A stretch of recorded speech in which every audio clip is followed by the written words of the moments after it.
bonjour à tous et bienvenue dans ce nouveau cours. Aujourd'hui, nous abordons la question du conjoint et de l'intégration de la famille en Allemagne.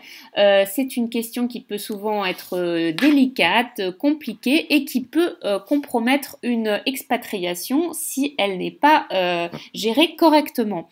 Alors, pour en parler, nous sommes donc avec Jérôme Lecaux. Jérôme, bonjour. Bonjour Cécile.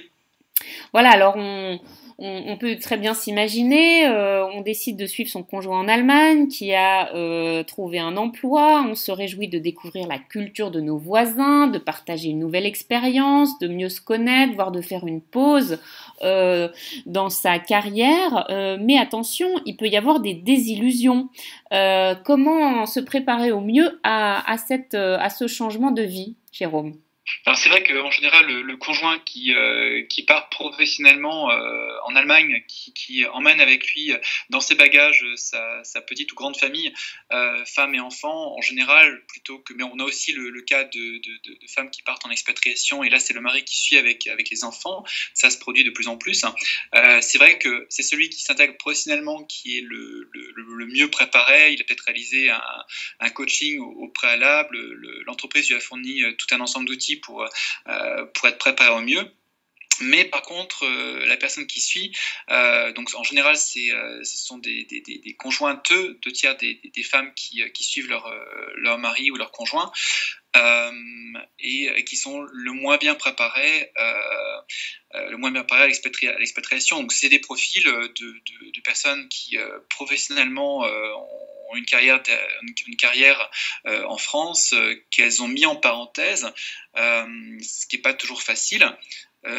Des personnes qui peuvent, c'est vrai, ressentir une certaine forme de frustration parce que tout allait de l'avant en France, tout allait rapidement, tout était bien préparé, on maîtrisait l'environnement dans lequel on se trouvait, et puis tout d'un coup, on découvre sur place que c'est pas aussi rapide qu'on l'avait pensé. Donc c'est vrai qu'on avait réalisé un petit sondage à cet effet pour en revenir sur Connexion Emploi. C'était intéressant de voir vraiment que la moitié des conjointes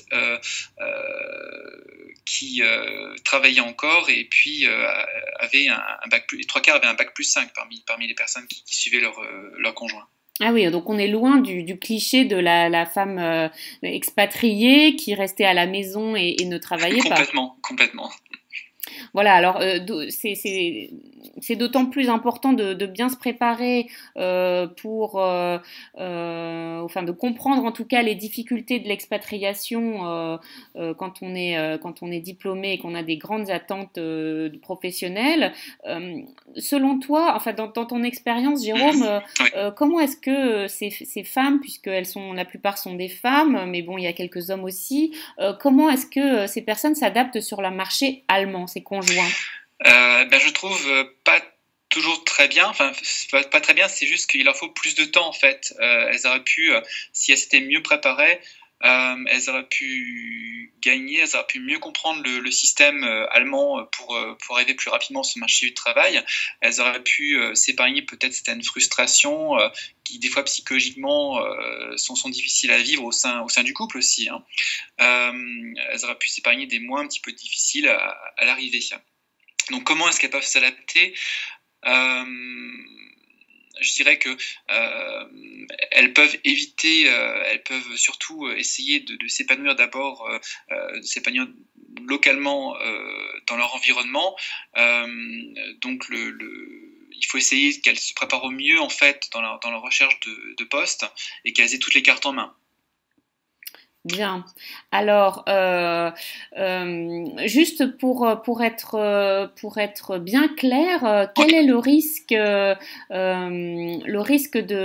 ne pas bien s'adapter au pays? Il est coûteux en fait, hein, pour l'autre conjoint.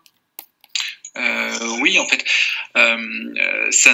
si le conjoint ou la conjointe n'est pas ne se sentent pas bien, ceux qui eux-mêmes travaillent dans leur séjour et ont emmené leur famille ne vont pas se sentir bien intégrés. Voilà. Donc ça peut se ressentir aussi dans l'intégration globale de la famille. Oui. Alors, maintenant, si on donne des solutions pour éviter ce problème, que faire, Jérôme, pour permettre, pour que le conjoint et la famille s'intègrent au mieux en Allemagne? Alors vraiment se préparer au mieux, parce que d'après le sondage qu'on avait réalisé, c'est vraiment trop rare que les conjoints se préparent. On avait environ 2 tiers des conjoints qui étaient arrivés à l'arracher en Allemagne, pour ainsi dire, et qui ne s'étaient pas préparés, pensant qu'il n'y ait pas d'obstacle particulier. Donc c'est vrai que ce qui est intéressant pour les personnes qui viennent travailler en Allemagne avec leurs conjoints, c'est que certaines entreprises, grosses entreprises en général, proposent des formations de préparation au départ. Donc ça peut, c'est quand même assez, pas toujours très développé ce type de programme, mais ça existe. Et il faut essayer au mieux en fait de se faire suivre par les programmes de relocation, donc se faire suivre par des coachs en fait qui pourront vous donner des pistes pour vous arriver sur place.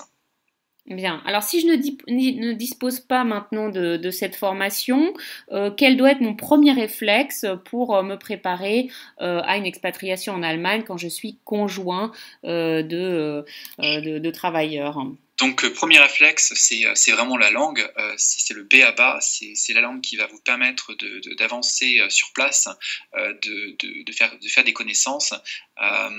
Et c'est ça aussi qui va vous permettre d'évoluer professionnellement assez rapidement en Allemagne. Donc, c'est déjà un élément dont on avait parlé dans un module précédent, mais il faut vraiment à nouveau le mettre en avant, parce que on rencontre trop de personnes qui ne sont pas préparées au niveau linguistique.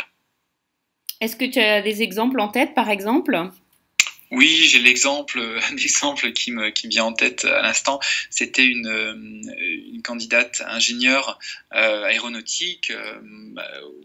Au début, je pensais qu'elle parlait couramment allemand. Elle m'a parlé de sa frustration. Elle habitait Cologne, donc c'est une ville qui est réputée pour être ouverte. Lorsqu'on sort, on peut en général pas mal faire de small talk et puis discuter avec différentes personnes dans les bars. Et elle m'indiquait qu'elle n'arrivait vraiment pas à établir le contact avec des Allemands. Donc ça, je me suis un petit peu étonné. Et tout d'un coup, je lui ai posé la question, est-ce que tu parles allemand? Et en fait, elle souhaitait travailler en fait à Cologne, et elle ne parlait qu'anglais. Ah oui, voilà. Donc ça complique effectivement l'intégration avec des vrais Allemands qui parlent pas forcément toujours anglais dans leur travail et qui préfèrent s'exprimer bien sûr dans leur langue. C'est pareil en France. Est-ce que Jérôme, tu as des conseils pratiques pour progresser en conversation tout en s'intégrant en Allemagne? Alors je dirais, ce sont des conseils qui concernent des Français, mais pas seulement des Français. On a cette problématique actuelle d'intégration de la grande vague de réfugiés qui s'est développée en Allemagne. Je suis présent en Allemagne et j'accompagne aussi des réfugiés qui sont dans un cadre culturel complètement différent. Les Français ont peut-être plus de facilité, devraient avoir plus de facilité, parce qu'ils sont plus amènes en fait d'identifier les différents moyens qu'ils ont à leur disposition pour progresser en Allemagne. Donc progresser, ça veut dire établir des contacts.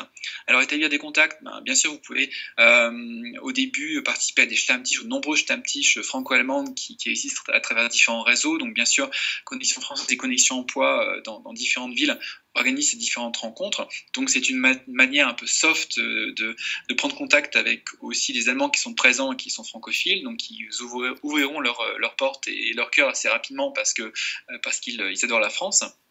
Bon, ensuite, au niveau local, vraiment un moyen d'accès à la société allemande, c'est l'association, le secteur associatif. Au niveau sportif, c'est très bien ce que vous jouez, enfin vous utilisez les mêmes règles, vous êtes au même niveau qu'un Allemand, et vous participerez, vous serez intégré très rapidement par la structure allemande lors de rencontres sportives. Bien sûr, vous avez les groupes de parents qui sont relativement développés dans les Kitas en Allemagne. Là aussi, c'est un bon moyen de vous sociabiliser. Donc vous avez différents modes en fait de structure. Utilisez les structures existantes pour progresser au niveau social.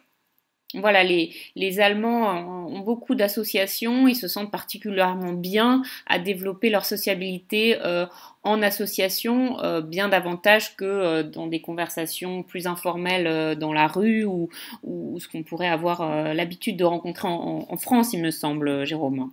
Tout à fait. Donc, n'hésitez pas aussi à travers les réseaux sociaux, à identifier des Français qui seraient déjà présents en fait, qui seraient déjà présents dans la ville dans laquelle vous souhaitez partir. Bon, évidemment, vous souhaitez avant tout peut-être parler allemand, mais prenez des contacts avec des Français pour savoir quel a été leur parcours, quelles sont les difficultés qui sont posées. Ça vous permettra de vous épargner ces mêmes difficultés et puis de gagner du temps dans votre parcours. Parfait. Eh ben, merci beaucoup, Jérôme, pour ces conseils. Merci Cécile. On se retrouve pour un prochain cours. À bientôt.